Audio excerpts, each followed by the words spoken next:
हाँ सर, मैं ध्यान यात्रा करता हूँ और ध्यान यात्रा मेरा ऐसा है, थोड़ा हटके मेरा ध्यान है। लोग पहाड़ पर, जंगल में, घर में एकांत में बैठ के ध्यान करता है। मेरा ध्यान समाज के विचारों पर चलता है। जो मैं पद यात्रा के द्वारा चलते चलते व्यक्ति सबके बीच में जा कर के विचार पर चर्चा करता हूँ, विचार के बारे में जानना चाहता हूँ और अपनी विचार और समाज के विचार मिला के मैं उस विचार में कहाँ गड़बड़ी हो रहा है, कहाँ दुख छुपा हुआ है, दुख का कारण क्या है, इस पर मेरा विचार चलता है। तो आपने इसको पढ़ा, आपने बोला कि बहुत अच्छा बात है। आपने बोला माता पिता जिम्मेवार तो है ही, राष्ट्र भी जिम्मेवार है। तो राष्ट्र का मैं ऐसा मानता हूँ, राष्ट्र व्यवस्था का नाम है। जैसा हम लोग व्यवस्था बनाएंगे उसी तरह राष्ट्र हमारा काम करेगा।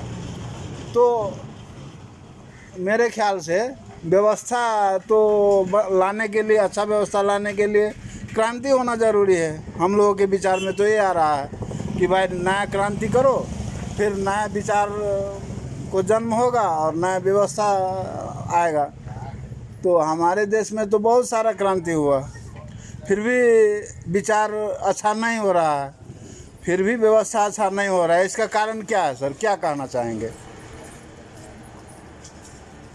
राष्ट्र में जो उथल पुथल जो हो रहा है जी, किसी भी राष्ट्र के बनने के लिए अस्थायी सरकार होना चाहिए। हाँ अब 2-2, 3-3 महीना में सरकार बदल रही है, जी, ये राष्ट्र के लिए अच्छा नहीं है। नहीं, एकदम सही बात।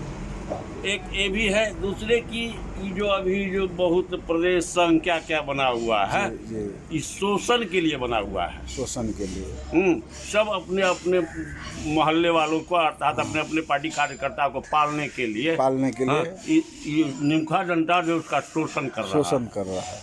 अभी देखिए ना, महंगाई चरम सीमा पर पहुंच गई है। हाँ, और जहाँ भी जाइए लूट तंत्र है। हाँ, ये हम लोग कह रहे हैं जो प्रजातंत्र हुआ, गणतंत्र हुआ, हाँ, ये सब एक ढकोसला की जैसी हो गई है। एकदम सही बात।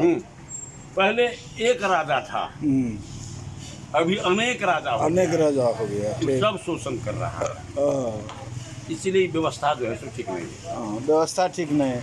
तो ये इसको ठीक करने के लिए, ये व्यवस्था को ठीक करने के लिए क्या करना पड़ेगा, क्या ठीक करना पड़ेगा? सबसे पहली बात क्या करना पड़ेगा? सबसे पहली बात है जो क्रांति ही लाना पड़ेगा। क्रांति ही करना पड़ेगा। या क्रांति कितने परिभाषा में है। हाँ, एक शांति ढंग का क्रांति भी होता है। हाँ, एक बंदूक लेके चलिए क्रांति होता है। हाँ, तो पहले हम लोगों को है जो शांतिपूर्ण एक ऐसी माहौल खड़ा करे, शांतिपूर्ण और ज्ञान का ज़्यादा से ज़्यादा अभिवृद्धि हो, ज्ञान का विकास हो।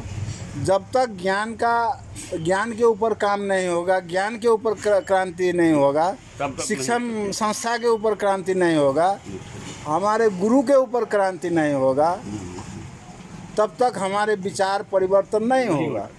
जब तक हमारा विचार परिवर्तन नहीं होगा तो हर क्रांति करने वाले हम लोगों के विचार को शोषण करेंगे, है ना?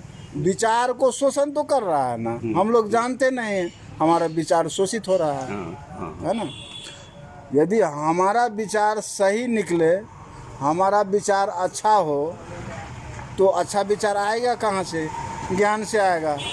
ठीक है, ज्ञान गुरु यदि अच्छा मिले और अच्छा ज्ञान दे, बड़े माता पिता को भी अच्छा ज्ञान मिले और बच्चों का भी सही गुरु मिले और सही समय में ज्ञान मिले, तो तभी हमारा समाज अच्छा होगा, नहीं तो और कोई उपाय नहीं। मैं ऐसा सोचता हूँ। सत्य भी यही है। एक समाज में अच्छा परिवर्तन लाने के लिए अच्छा वातावरण होना चाहिए, राष्ट्र में भी अच्छा वातावरण होना चाहिए, तभी अच्छा होगा। विचार पर काम नहीं हो रहा है, हाँ, ज्ञान पर काम नहीं हो रहा है, ज्ञान दबाया जा रहा है। गुरु का नाम दिमाग से उतर गया है आदमी को। ना माता पिता गुरु खोज रहे हैं, हाँ, ना यदि माता पिता गुरु नहीं खोज रहा है तो बच्चे को गुरु के खोजी कैसे करेगा वो। बस यही समझता है कि ज़्यादा पैसा लगानी करो तुम्हारा बच्चा ज़्यादा ज्ञानी होगा। नहीं, वहाँ भी शोषण हो रहा है। ज़्यादा पैसा लगाने और ज़्यादा ज्ञान, ये तो कुछ समझ में नहीं आ रहा है। ज्ञान भी ज़्यादा और छोटा होता है, बड़ा या छोटा होता है क्या? ज्ञान तो सबसे बड़ा होता है। वही तो, ज्ञान तो छोटा न बड़ा होता है, ज्ञान ज्ञान होता है। ज्ञान जहाँ भी ज्ञान मिले, है ना, वो छोटे जगह पर है ना, वह बड़े जगह पर हो, वह जमीन पर बैठ करके हो या गद्दे बिस्तरा पर सोफा सेट के हो, ज्ञान तो जहाँ भी ले सकते हैं। तो हमारे लोग का ये समझ में नहीं आ रहा कि भाई ज़्यादा पैसे तीरने से ज़्यादा ज्ञान होगा। पैसे ही तीरने से ज्ञान होगा। हमारे समाज में तो ऐसा ही घट रहा है। ऐसा हो गया है। नहीं, यही घट रहा है ना। इसका कारण एक ही है कि माता पिता का भी गुरु चाहिए और बच्चे का भी गुरु भी चाहिए। धन्यवाद सर।